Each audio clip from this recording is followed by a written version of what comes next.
Hello everyone, welcome to my class. இன்னைக்கு கிளாஸ்ல நாம பார்க்க போற topic Frankenstein by Mary Shelley. இது ஃபர்ஸ்ட் பிஜி ஸ்டூடெண்ட்ஸ்க்கு லிட்ரேச்சர் அண்ட் ஃபிலிம் பேப்பர்ல ப்ரிஸ்கிரைப் பண்ணப்பட்டிருக்கிற ஒரு topic. Before we get into the class kind request, நம்ம சேனல் இன்னும் சப்ஸ்கிரைப் பண்ணலைன்னா சப்ஸ்கிரைப் பண்ணுங்க, உங்க ஃப்ரெண்ட்ஸ்க்கும் ஷேர் பண்ணுங்க, சஜஸ்ட் பண்ணுங்க. தேங்க்யூ. ஸோ நம்ம ஃப்ராங்கன்ஸ்டைன் அப்படிங்கிறது ஒரு ஃபேமஸ் கோத்திக் நாவல்ஸ்ல ஃபர்ஸ்ட் ஆரம்ப காலத்துல வந்த ஒரு நாவலா தான் ஃப்ராங்கன்ஸ்டைனை பார்ப்போம். ஸோ இது ஒரு ஹாரர் நாவல், ரைட்? ஸோ இந்த நாவல் வந்ததுக்கு அப்புறம் 20th செஞ்சுரியில ஆஃப்டர் மூவிஸ் எல்லாம் எடுக்க ஆரம்பிச்சோன்னா அந்த நம்ம ஃபிலிம் அடாப்டேஷன்ஸ் தான் பார்த்துட்டு இருக்கோம் இல்லையா? ஒரு கம்பேரிஷன், சிமிலாரிட்டிஸ் என்ன இருக்கு, டிஃப்ரென்சஸ் என்ன இருக்கு, இதெல்லாம் தான் நம்ம பார்க்குறோம். இந்த பேப்பர்ல நம்ம என்ன வந்து தெரிஞ்சுக்கிறோம் அப்படின்னா, how is literature when it is adapted to film, அதுல என்ன மாதிரி எல்லாம் சேஞ்சஸ் கொண்டு வராங்க அப்படிங்கறதெல்லாம் படிச்சுட்டு இருக்கோம். ஸோ ஃபர்ஸ்ட் வந்து டெக்ஸ்ட் தெரிஞ்சுக்கலாம். ஃப்ராங்கன்ஸ்டைன் வந்து மேரி ஷெல்லி எழுதினப்போ அந்த நாவல் எப்படி எழுதியிருந்தாங்க, அதோட ஒரு சின்ன சம்மரி பார்த்துட்டு நம்ம 2 அடாப்டேஷன்ஸ், ஒத்தெல்லோவும் நம்ம ஆல்ரெடி பார்த்துருப்போம், ஒத்தெல்லோலையும் 2 அடாப்டேஷன்ஸ் பார்த்தோம். அதே மாதிரி ஃப்ராங்கன்ஸ்டைன்லையும் 2 அடாப்டேஷன்ஸ் பார்க்க போறோம், right? Robert Walton, a ship captain traveling to the North Pole, writes to his sister Margaret about rescuing a man from the sea. So இந்த ஸ்டோரி எப்படி ஆரம்பிக்குதுன்னா, ஒரு ஷிப்போட கேப்டன் அவர் வந்து தன்னோட சிஸ்டருக்கு ஒரு லெட்டர் எழுதுறாரு. அந்த லெட்டர் அவர் எங்க டிராவல் பண்ணிட்டு இருக்காருன்னா நார்த் போல்னா ஆர்டிக் ரீஜன், ஓகே? அந்த ரொம்ப சில்லான ஆர்டிக் ரீஜனுக்கு அவர் டிராவல் பண்ணிட்டு இருக்காரு ஷிப்ல. அவரு தன்னோட சிஸ்டருக்கு ஒரு லெட்டர் எழுதுறாரு. சிஸ்டர் பேர் வந்து மார்கரெட். அவங்க என்ன எழுதுறாருன்னா, ஒரு மேனை வந்து நான் காப்பாத்தினேன் அப்படின்னு சொல்லி எழுதிட்டு இருக்காரு. அந்த மேன் பேரு, who is that man? He is Victor Frankenstein. The name of the man is Victor Frankenstein. He tells Walton his life story. அவர் அந்த விக்டர் ஃப்ராங்கன்ஸ்டைன் என்ன பண்றாருன்னா, வால்டனுக்கு தன்னோட லைஃப் ஸ்டோரி சொல்லியிருக்காரு. அதை வந்து இவர் தன்னோட சிஸ்டருக்கு ஷேர் பண்ணிக்கிறாரு. Victor had a happy childhood in Switzerland with his loving family, including Elizabeth, his close friend and future love. So விக்டருக்கு ஒரு நல்ல ஒரு ஹாப்பி சைல்ட்ஹுட் தான் இருந்தது. சுவிட்சர்லாண்ட்ல பிறந்து வளர்ந்துருக்காரு. அவருக்கு வந்து ஹாப்பி சைல்ட்ஹுட், பேரண்ட்ஸ், அப்புறம் அவருக்கு ஒரு நல்ல கேர்ள் ஃப்ரெண்டு எலிசபெத்னு சொல்லிட்டு அவ்வளவுதான் கல்யாணம் பண்ணணும்னு நினைச்சிருக்காரு. He also had a best friend called Henry Clerval. Okay, அப்புறம் before Victor left for university, his mother died of scarlet fever. ஆனா அவர் யூனிவர்சிட்டிக்கு போறதுக்கு முதவே அவங்க அம்மா ஒரு ஃபீவர்ல இறந்து போயிடுறாங்க. அட் இங்கோல்ஸ்டாட் யூனிவர்சிட்டி, இந்த யூனிவர்சிட்டியில தான் அவர் படிக்க போறாரு. He became obsessed with natural philosophy and the secret of life. அந்த யூனிவர்சிட்டியில என்ன ஆகுது, அவர் படிச்சுட்டு இருக்கிறப்பவே அவருக்கு ரொம்ப இன்ட்ரெஸ்ட் எதுல வருது அப்படின்னு சொன்னா, நேச்சுரல் பிலாசபி அப்படிங்கிற டாப்லையும் சீக்ரெட் ஆஃப் லைஃப், வாழ்க்கையோட அந்த உயிர் பத்தி, எப்படி உயிர் வருது போகுது, இந்த மாதிரி லைஃப் பத்தி நிறைய விஷயங்கள், மிஸ்டரிஸ் தெரிஞ்சுக்கணுன்ற ஒரு ஆசையெல்லாம் வந்துட்டு he discovered how to bring life to dead matter and created a monster. அவர் என்ன பண்றாருன்னா, டெட் மேட்டர், அதாவது இறந்து போன அந்த செல்லுல இருந்து எப்படி உயிரை கொண்டு வரணும் அப்படின்ற ஒரு பெரிய சீக்ரெட்டை தெரிஞ்சுக்கிட்டு ஒரு மான்ஸ்டரை உருவாக்கிடுறாரு. நிறைய டெட் பாடிஸ்ல இருந்து பார்ட்டிகல்ஸ் எல்லாம் எடுத்து அதுல இருந்து என்ன பண்றாரு, he is doing something to create a monster. However, the creature was so horrifying that Victor abandoned it. ஆனா அந்த மான்ஸ்டர் பாத்தீங்கன்னா ரொம்ப அருவருப்பா இருக்கு பார்க்கவே, ஹாரிஃபைங்கா இருக்கு, பயமா இருக்கு பார்க்கவே. இவரே கிரியேட் பண்றாரு, இவருக்கே பயங்கர பயம் வந்துருது. கிரியேட் பண்ணி முடிச்சுட்டு பயம் வந்துருது, விட்டுட்டு போயிடுவாரு. ஓகே, அந்த மான்ஸ்டர் அப்படியே விட்டுட்டு போயிடுறாரு. Later, he learned that his youngest brother William had been murdered.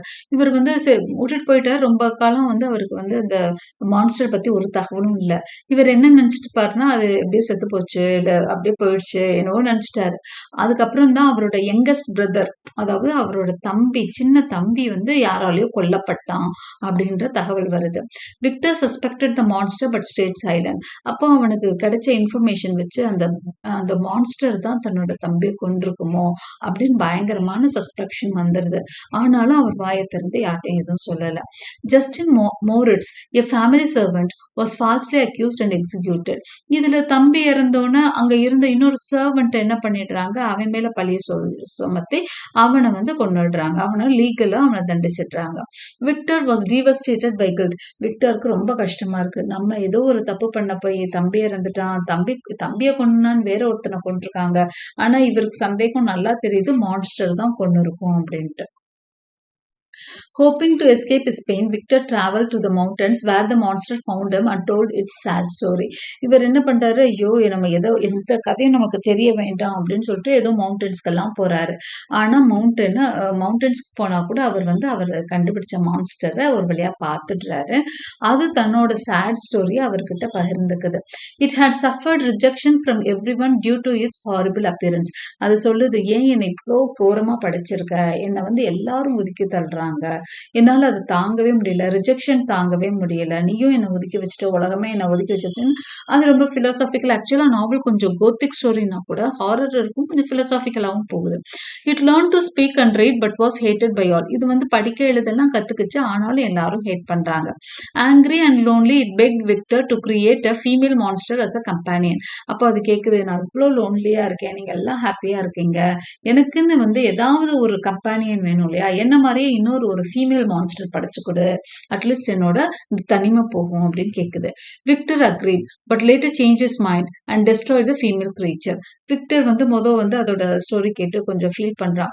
சரி, நான் உன்னை பண்ண மாதிரியே ஒரு ஃபீமேல் கிரீச்சர் பண்ணி தரேன் அப்படின்னு எல்லாம் பண்றான். பண்ணிட்டு கடைசியில அவனுக்கு ஏதோ ஐயோ ரொம்ப பயம் வந்துடுது. அதனால அந்த ஃபீமேல் கிரீச்சரை அவனே டெஸ்ட்ராய் பண்ணிடுறான். The monster became furious and vowed revenge, warning Victor he would be there on his wedding night. மான்ஸ்டருக்கு தாங்கவே முடியல, என்னைய நீ இப்படி ஏமாத்திட்டியா, எனக்கு ஒரு மேட் தரேன், நீ ஏமாத்திட்டேன்னு பயங்கர கோபம் அதுக்கு. கண்டிப்பா நான் உன் மேல ரிவெஞ்ச் எடுப்பேன், உன் கல்யாண நாள் அன்னைக்கு ராத்திரி நாங்க இருப்பேன் அப்படின்னு சொல்லிட்டு போகுது. Later Victor was accused of murdering Clerval but was clear. விக்டருக்கு நிறைய பிரச்சனைகளும் வருது. கிளர்வெல் இறந்து போயிடுறாரு, அவரோட ஃப்ரெண்ட், அது மான்ஸ்டரால தான் இருக்கும், பட் விக்டர் மேல பழி விழுகுது. He return home and married Elizabeth but on their wedding night the monster kills her. Okay, அதுக்கப்புறம் விக்டர் என்ன பண்றான், தன்னோட சொந்த ஊருக்கு வரான், எலிசபெத்தை கல்யாணம் பண்ணிக்கிறான். ஆனா அன்னைக்கு நைட்டு, ஃபர்ஸ்ட் நைட் அன்னைக்கே எலிசபெத்தை அந்த மான்ஸ்டர் கொண்டாடுது. அது ஒரு ரிவெஞ்ச் எடுத்திருந்தது இல்லையா, உன்னோட கல்யாணத்தன்னைக்கு அன்னைக்கு நைட் நான் வந்துடுவேன்னு சொல்லிட்டு. So it has killed her, revenge எடுத்துருச்சு. Soon after Victor's father died of grief. மாத்தி மாத்தி இவ்வளோ சோதனைகள் கவலையெல்லாம் வர்றப்போ அவங்க அப்பாவும் அந்த சோகத்திலே இறந்து போயிடுறாரு. ஸோ விக்டர் கிட்டத்தட்ட தனி மரமா நிக்கிறான். அவன் ஒரு ஃபேமிலியோட ஹாப்பியா இருந்தவன் அந்த மான்ஸ்டர், அதான் சொல்லுவாங்க இல்லையா, ஒரு தேவையில்லாத ஒரு விஷயத்து மேல நாட்டமோ, ஒரு புதுசா எதையாவது பண்றப்போ பிளாக் மேஜிக் எல்லாம் போறப்ப அதான் சொல்லுவாங்க, அதெல்லாம் பண்ணோம்னா அதனாலேயே நம்மளுக்கு அழிவு வரும் அப்படின்னு சொல்லுவாங்களே, அந்த மாதிரிதான் நடந்துட்டு இருக்கு. ஸோ விக்டரும் தப்பான ஒரு விஷயத்து மேல ஆசைப்பட்டு அதை உருவாக்குனதுனால இப்ப அதனாலேயே பெரிய அழிவை தேடிட்டு இருக்கான். அவனுக்கான ஹாப்பி ஃபேமிலி போயிடுச்சு, இப்ப அவனும் லோன்லியா இருக்கான். Now alone Victor devoted his life to hunting the monster. இப்ப தனியா இருக்கான், இப்ப அவன் ரிவெஞ்ச் எடுத்துட்டான். அந்த மான்ஸ்டர் எப்படியாவது எனக்கு ஒண்ணு அழிச்சே தீரணும் அப்படின்னு சொல்லி அவன் ரிவெஞ்ச் எடுத்திருக்கான். Victor chase the monster to the Arctic where he was found by Walton's group. அப்படிதான் அவன் தேடி வந்தப்போ, ஆர்டிக் தேடி வந்தப்பதான் இந்த ஷிப் கேப்டன் அவரை கண்டுபிடிச்சிருக்காங்க. he died soon after. ஆனா விக்டரால அந்த மான்ஸ்டரை கண்டுபிடிக்க முடியல, அந்த கோல்ட்ல ஏதோ விரக்தியில அவன் இறந்தும் போயிடுறான். So Victor Frankenstein dies leaving Walton heartbroken. Walton அவ்வளோ கஷ்டப்பட்டு காப்பாத்தி எல்லாம் வச்சிருக்கிறாரு, ஆனா வால்டனுக்கு பயங்கர மனசுடைஞ்சு போச்சு. Later Walton discovered the monster mourning over Victor's dead body. அதுக்கப்புறம் தான் வால்டனுக்கு தெரிய வருது, இறந்து போனதுக்கு அப்புறம் மான்ஸ்டர் அவனை தேடி வருது. அவன் இறந்ததுக்கு தான் காரணம்னு நினைச்சிட்டு ரொம்ப ஃபீல் பண்ணி மோன் பண்ணுது. The monster full of regret and sorrow said it had suffered more than anyone. என்னை படைச்சவனே நான் அழிச்சிட்டேன், அதனாலதான் அவன் செத்துட்டான்னு பயங்கரமா மோன் பண்ணுது. With Victor gone, it had nothing left to live for. அவனே இல்ல, நான் எதுக்கு வாழணும், என்ன படைச்சவனே இல்ல அப்படின்னு சொல்லிட்டு அது ஒரு முடிவுக்கு வந்துடுது, நம்மளும் வாழக்கூடாதுன்ற முடிவுக்கு மான்ஸ்டர் வந்துடுது. The monster then disappeared into the ice, planning to end its own life. So தன்னோட வாழ்க்கையை முடிவு பண்ணிக்கிறதுக்காக, to bring its life to an end, அதுவே இதை சூசைட் பண்ணிக்கிறதுக்காக ஐஸுக்குள்ள இறங்குற மாதிரி அந்த ஸ்டோரி முடியுது. இதுதான் பிராங்கன்ஸ்டைன். ஓகே, நாவல் ஆஃப் பிராங்கன்ஸ்டைனோட story. This is the story of the novel Frankenstein. Okay, now let us look at the film adaptations. Film அடாப்டேஷன்ஸ்லேயும் ஒரு அவுட்லைன் அப்படி தான் இருக்கும். ஸ்டோரி கிட்டத்தட்ட ஒரே மாதிரி தான் இருக்கும். பட் நிறைய சேஞ்சஸ் ஒவ்வொரு ஃபில்ம் அடாப்டேஷன்ஸில் சேஞ்சஸ் பண்ணுவாங்க. ஏன்னா நம்ம ஜெனரேஷனுக்கு ஏற்ற மாதிரி சேஞ்சஸ் எல்லாம் நிறையா இருக்கும். அதே மாதிரி அவங்க டெக்னிக்ஸ் என்ன அவங்களுக்கு இருக்கோ அதுக்கேற்ற மாதிரி சேஞ்சஸ் இருக்கும். ஆரம்பத்து ஃபர்ஸ்ட் 1931 ஒரு பழைய அடாப்டேஷனும் பார்க்குறோம், ஒரு புது அடாப்டேஷனும் பார்க்க போகிறோம். ஜேம்ஸ் வேல்ஸ் ஃப்ராங்கன்ஸ்டைன் 1931 இதுதான் ஃபர்ஸ்ட் ஒன்னா நம்ம பார்க்குறோம். ஃபர்ஸ்ட் அடாப்டேஷனா ஜேம்ஸ் வேல், இவர் தான் டைரக்டர். ஓகே, 1931 அவர் எடுத்ததான் Frankenstein. It's based on Mary Shelley's novel but has key differences. இதுல நிறைய சேஞ்சஸ் கொடுத்துருக்காரு. யாருன்னா director. Here are the main similarities and differences. Okay, நம்ம சிமிலாரிட்டிஸும் டிஃபரன்சஸும் வரிசையா பார்த்துட்டே வரலாம். சிமிலாரிட்டிஸ் பாருங்க. Victor Frankenstein, Henry Frankenstein in the film, a scientist obsessed with creating life. Okay, சிமிலாரிட்டிஸ்னு பார்த்தீங்கன்னா அங்க விக்டர் ஃப்ராங்கன்ஸ்டைன் பேர் வச்சிருப்பாரு. ஆனா ஹென்ரி ஃப்ராங்கன்ஸ்டைன் பேர் வச்சிருப்பாரு. படத்துல வந்து விக்டர் ஃப்ராங்கன்ஸ்டைன் இருக்கும். ஃப்ராங்கன்ஸ்டைன் இருக்கிறதுனால அது வந்து கொஞ்சம் கிட்டத்தட்ட சிமிலரா நம்ம இது பண்றோம். அதே மாதிரி scientist obsessed with creating life, உயிரை உருவாக்கணும்னு துடிச்சிட்டு இருக்க ஒரு விஞ்ஞானியா தான் இந்த ஆளையும் காமிக்கிறாங்க. யார? ஹென்ரி ஃப்ராங்கன்ஸ்டைனை காமிக்கிறாங்க. இந்த மான்ஸ்டரும் சிமிலரா தான் இருக்கு. A creature made from dead body parts brought to life by electricity. இதுல என்னன்னா பாடி பார்ட்ஸ், அதாவது டெட் பாடி பார்ட்ஸ்ல இருந்து எலக்ட்ரிசிட்டி மூலமா அதுக்கு உயிர் வர்ற மாதிரி காமிச்சிருக்காங்க மூவில. Frankenstein's horror, Henry is terrified of his creation and abandons it. இதுவும் சிமிலரா தான் இருக்கு. இது எல்லாமே ஒத்து போகுதுன்னு சொல்றோம். ஓகே, சிமிலரானா ஒத்து போற விஷயங்கள். பேர் ஓரளவுக்கு ஒத்து போகுது. மான்ஸ்டர் ஒத்து போகுது, அதை படைச்சது ஒத்து போகுது. ஃப்ராங்கன்ஸ்டைன்ஸ் ஹாரர், அதாவது அந்த மான்ஸ்டர் கிரியேட் பண்றான்ல, அதை கிரியேட் பண்ணிட்டு அதை விட்டுட்டு ஓடிடுறான்ல, அதெல்லாம் ஒத்து போகுது. இந்த கிரியேச்சர்ஸ் லோன்லினஸும் ஒத்து போகுது. The monster struggles to be accepted and it is feared by society. Okay, so it want to be accepted by the society. Okay, அது வந்து சொசைட்டி தானே ஏத்துக்கணும்னு நினைக்குது, எல்லாம் நிராகரிக்கிறதுனால அதுக்கு கோபம் வருது. Tragic ending. The monster causes destruction leading to Frankenstein's downfall. Monster தான் எல்லாரோட அழிவுக்கும் காரணமா இருக்கு. ஸோ இந்த மாதிரி விஷயங்கள்லாம் ஸ்டோரியில ஒன்னா தான் இருக்கு. ஸோ டிஃபரன்சஸ் அப்படின்னு பார்த்தா நேம்லயே சேஞ்ச் பார்த்தோம் நம்ம இல்லையா. ஃப்ராங்கன்ஸ்டைன்ற நேம் ஓகே தான், பட் முன்னாடி விக்டர்ங்கிறது அவர் ஹென்ரின்னு மாத்திருப்பாரு. அது ஏன்னு தெரியல, தேவையே இல்லாம ஹென்ரின்னு மாத்திருக்காரு. கிரியேஷன் சீன்ல பாத்தீங்கன்னா Victor uses science but does not explain how. Victor வந்து சயின்ஸ் யூஸ் பண்ணி அந்த இதை மாத்துறாருன்னு சொல்றாங்க, பட் எந்த மாதிரி அப்படின்ற டீடைல்ஸ் எல்லாம் எதுவுமே வந்து கிரியேஷன் சீன்ல கொடுக்கல. அதே மாதிரி மான்ஸ்டர்ஸ் பர்சனாலிட்டி பாத்தீங்கன்னா இந்த book the creature is intelligent and speaks. அதாவது மேரி ஷெல்லியோட புக்ல அந்த மான்ஸ்டர் ரொம்ப இன்டெலிஜென்ட் மான்ஸ்டரா காமிச்சிருப்பாங்க, அது நல்லா பேசும். ஆனா படத்துல பாத்தீங்கன்னா ஹி இஸ் மியூட், அது பேச மாட்டேங்குது, மான்ஸ்டர் வந்து பேச மாட்டேங்குது. அண்ட் சைல்ட் லைக், குழந்தை மாதிரி நடந்துக்குது. ஓகே, ஆனா டெக்ஸ்ட்ல வந்து அது ரொம்ப இன்டெலிஜென்ட் கிரீச்சரா பார்த்திருக்கோம். இக்கோர் அப்படின்னு ஒரு character. The film introduces Frankenstein's hunchbacked assistant who does not exist in the book. அப்ப நிறைய இந்த பேய் படத்துல எல்லாம் பார்ப்போம் இல்லையா, ஒரு மாதிரி கூண் விழுந்த மாதிரி யாராவது ஒருத்தர் வந்து பேய் படத்துல வருவாங்க இல்லையா, அதுக்கெல்லாம் முன்னோடின்னு நினைக்கிறேன். ஓகே, ஒரு ஹன்ச்பேக்ட் அசிஸ்டன்ட் ஒருத்தன் வந்து ஃப்ராங்கன்ஸ்டைனுக்கு இருக்கிறான். ஓகே, ஸோ அந்த மாதிரி ஒரு அசிஸ்டன்ட்லாம் புக்ல இல்ல, பட் வந்து ஃபிலிம்ல இருக்கு. அடுத்து மர்டர் ஆஃப் அ சைல்டு. நாவல்ல பாத்தீங்கன்னா மான்ஸ்டர் யாரை கொல்லும் அப்படின்னா விக்டரோட பிரதரை. ஓகே, நம்ம பார்த்தோம் இல்லையா, சின்ன தம்பியை கொண்டுட்டோம் அப்படின்னு சொல்லிட்டு ஸ்ட்ராங்கிள்ஸ், கழுத்தை நெரிச்சு கொண்டது Victor's brother out of revenge. இந்த film he accidentally drowns little girl. ஆனா படத்துல அப்படி காமிக்கல, ஒரு குழந்தை, ஒரு கேர்ள், லிட்டில் சைல்ட கொல்ற மாதிரி, அதுவும் ஆக்சிடென்டலா ட்ரவுன் பண்ற மாதிரி தான் காமிச்சிருக்காங்க. எண்டிங் பாத்தீங்கன்னா இந்த book the monster vanishes into the Arctic. கடைசியா மான்ஸ்டர் வந்து ஆர்டிக்குள்ள மறைஞ்சு போற மாதிரி தான், அதாவது ஐஸ்குள்ள மறைஞ்சு போற மாதிரி தான் புக்ல காமிச்சிருக்காங்க. ஆனா ஃபிலிம்ல வந்து ஹி ஸ்டாப்ட் இன் பர்னிங் விண்மில், ஒரு எரிஞ்சு போயிட்டு இருக்கிற ஒரு விண்மில்குள்ள, தகன்னு எரியிற விண்மில்குள்ள அது அழியிற மாதிரி காமிக்கிறாங்க. ஸோ அது ஐஸ், இது வந்து எரியிற ஒரு இடத்துல அழியிற மாதிரி காமிக்கிறாங்க. So the film simplifies the story. ஆக்சுவலா ஃபிலிம் வந்து ரொம்ப சிம்பிளிஃபை பண்ண மாதிரி இருக்கு. Making it more about horror. சும்மா பயங்கரமா திகிலூட்டுற மாதிரி மட்டும்தான் இருக்கு. ஒரு பிலாசபிக்கலா புக்ல இருக்க விஷயங்கள் வந்து பிலிம்ல இல்ல அப்படிங்கிறது தான் நம்ம மெயின் டிஃபரன்ஸா நம்ம பாக்குறோம். 1931 அடாப்டேஷன் ஆஃப் ஃப்ராங்கன்ஸ்டைன்ல. அடுத்தது 1994ல ஒரு அடாப்டேஷன் வந்திருக்கு. இது எடுத்தவர் பாருங்க கென்னத் பிரணா. Kenneth Branagh. இவரோட Frankenstein. Let us look at this adaptation. Mary Shelley's Frankenstein is a 1994. Mary Shelley's Frankenstein தான் அதுக்கு பேரு. ஓகே, மேரி ஷெல்லிஸ் ஃப்ராங்கன்ஸ்டைன் தான் அதுக்கு பேர் வச்சிருக்காரு. இஸ் 1994 சயின்ஸ் ஃபிக்ஷனா அந்த படத்தை எடுத்திருக்கிறாரு. Horror film directed by Kenneth Branagh, who also stars as Victor Frankenstein. இந்த படத்துல டைரக்டரே தான் ஹீரோவாகவும் இருக்காரு. கென்னத் ஃப்ராங்கன்ஸ்டைன் அவரவர் டைரக்டர் தான். with Robert De Niro portraying Frankenstein's monster. So மற்ற ஆர்டிஸ்டையும் இதில் சொல்லியிருக்காங்க. ஏன்னா 1994ன்றதுனால நிறைய பேர் தெரியும் இல்லையா, அதனால நம்ம லிஸ்ட் அவுட் பண்ணியிருக்கோம். ராபர்ட் டி நிரோ இவர் தான் வந்து ஃப்ராங்கன்ஸ்டைன் மான்ஸ்டர் அந்த மான்ஸ்டரா வர்றது. கோஸ்டார்ஸ் வேற யாரெல்லாம் நடிச்சிருக்காங்கன்னா Tom Hulce, Helena Bonham Carter, Ian Holm, John Cleese, Richard Briers and Aidan Quinn. This adaptation is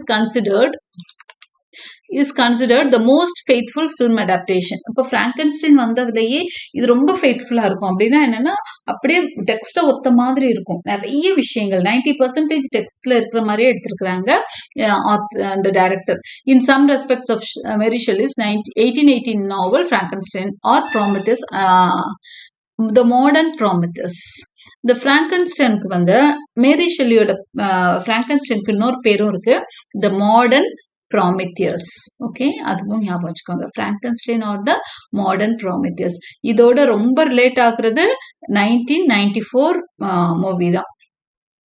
Mary Shelley's Frankenstein premiered at the London Film Festival and was released theatrically on November 4, 1994 by TriStar Pictures. So, இது யார் release பண்ணாங்க, எப்போ release ஆச்சு, first premier எப்போ பண்ணப்பட்டது, முதல் show வந்து London film ஃபெஸ்டிவல்ல. ஓகே, 4th November 1994ல வருது. TriStar Pictures அதை எடுத்திருக்கிறாங்க. The film received mixed reviews from critics and grossed $112 million. Okay, worldwide on a budget of 45 million. 45 மில்லியனுக்கு எடுத்த படம் 112 மில்லியனுக்கு அது வந்து நல்லா ஓடி இருக்கு அப்படிங்கிற மாதிரி இது ஒரு சக்சஸ் மூவியா காமிக்கிறாங்க. இப்போ நம்ம let's look at the similarities. நீங்க இது வந்து உங்க டீடைல்ஸை தேவைன்ற ஒரு சில விஷயங்களை எடுத்துட்டு மற்ற சிமிலாரிட்டிஸ் அண்ட் டிஃபரன்சஸ் எழுதுனீங்கன்னா போதும். சிமிலாரிட்டிஸ், விக்டர் ஃப்ராங்கன்ஸ்டைன் இது சேம் நேம் தான் கொடுத்துருக்காரு. எ scientist obsessed with creating life. அந்த பழைய மூவில வந்த மாதிரி பேரை மாத்தல, ஒரே நேம் தான் கொடுத்துருக்காரு. creature, intelligent and capable of speech like in the book. இது creatureம் சிமிலரா தான் இருக்கு. ரொம்ப இன்டெலிஜென்ட்டாவும் பேசக்கூடிய ஒரு மான்ஸ்டராகவும் தான் படிச்சிருக்கிறாரு. Victor's guilt, he abandons the creature leading to tragedy. கிரீச்சரை அபேண்டன் பண்ற அந்த விக்டர் செய்யற தவிர இங்கேயும் ஆத்தர் அந்த விக்டர் செய்யறான். ஓகே, டெக்ஸ்ட்ல இருக்க மாதிரியே இந்த விக்டரும் செய்யறான். கிரீச்சர்ஸ் ரிவெஞ்ச் எடுக்குது இல்லையா, அதுவும் ஒன்னாதான் இருக்கு. It kills Victor's loved ones out of anger and loneliness. இது எல்லாமே அதுல மூவிலையும் காமிக்கிறாங்க. Arctic chase, Victor pursues the creature to the Arctic, staying true to the book's ending.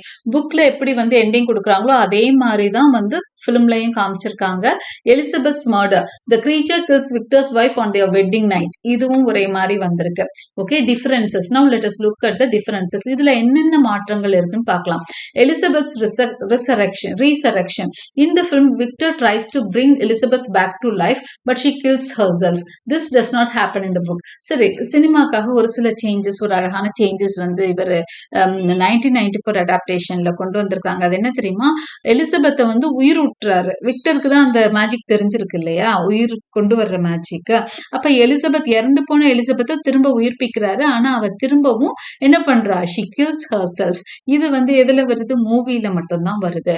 Creation scene பாத்தீங்கன்னா, the film dramatizes Victor's experiment with lightning and an amniotic tank, unlike the vague method இந்த book. புக்ல வந்து அது ஒரு மாதிரி வேகா science எல்லாம் use பண்ணி சொல்லியிருக்கிறாங்க. பட் ஃபிலிம்ல வந்து அது ரொம்ப டிராமட்டிக்கல், லைட்னிங் அந்த எஃபெக்ட் எல்லாம் கொடுத்து ரொம்ப த்ரில்லிங்கா கொடுத்துருக்காங்கன்னு சொல்றாங்க. விக்டர்ஸ் பர்சனாலிட்டி எப்படி இருக்குன்னா, இந்த film he is more emotional and passionate, while in the book he is Coulter and more withdrawn. மூவில வந்து அவர் ரொம்ப இமோஷனலான ஒரு கேரக்டரா விக்டரை காமிக்கிறாங்க. ஆனா புக்ல வந்து ரொம்ப அப்படியே கோல்டா, அப்படியே இறுக்கமான ஒரு மனநிலையில இருக்கிற மாதிரி காமிக்கிறாங்க. Creature's appearance எப்படி இருக்கு, in the book he is ugly but human like. In the film he has stitches and exposed muscles, making him more grotesque. கிட்டத்தட்ட ஒண்ணுதான், பட் புக்ல பாத்தீங்கன்னா ரொம்ப அக்லியா காமிக்கிறாங்க, ஆனா ஹியூமன் மாதிரி இருக்கிறான். ஃபிலிம்ல எப்படி இருக்குன்னா ஸ்டிச்சஸ் இருக்க மாதிரி இருக்கு, தச்சு வச்சிருக்க மாதிரி இருக்கு, மசில்ஸ் எல்லாம் எக்ஸ்போஸ் ஆயிருக்க மாதிரி இருக்கு. ரொம்ப இதுவும் குரோட்டஸ்காவும் காமிக்கிறாங்க. Henry Clerval's fate in the book the creature kills him, இந்த film he survives. Okay, Henry Clerval வந்து அவரோட ஃப்ரெண்டு, புக்ல வந்து அவர் இறந்துடுறாரு, ஆனா ஃபிலிம்ல அவர் இறந்த மாதிரி காமிக்கல, உயிரோடு இருக்க மாதிரி காமிச்சிருக்காங்க. பிரெனாஸ் வெர்ஷன், அதாவது 1994 version captures more of Shelley's themes but adds dramatic changes for emotional and visual impact. கிட்டத்தட்ட ஒரே மாதிரி தான். அதாவது 1994 பிரெனாவோட வெர்ஷன் வந்து கென்னத் பிரெனாவோட வெர்ஷன் ரொம்ப ட்ரூவா இருக்குது புக்குக்கு.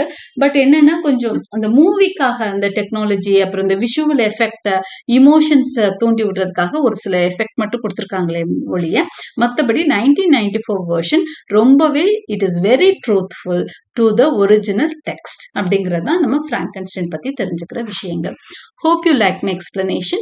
Like and subscribe for more such videos. Press the bell icon for continuous notifications and thank you for watching.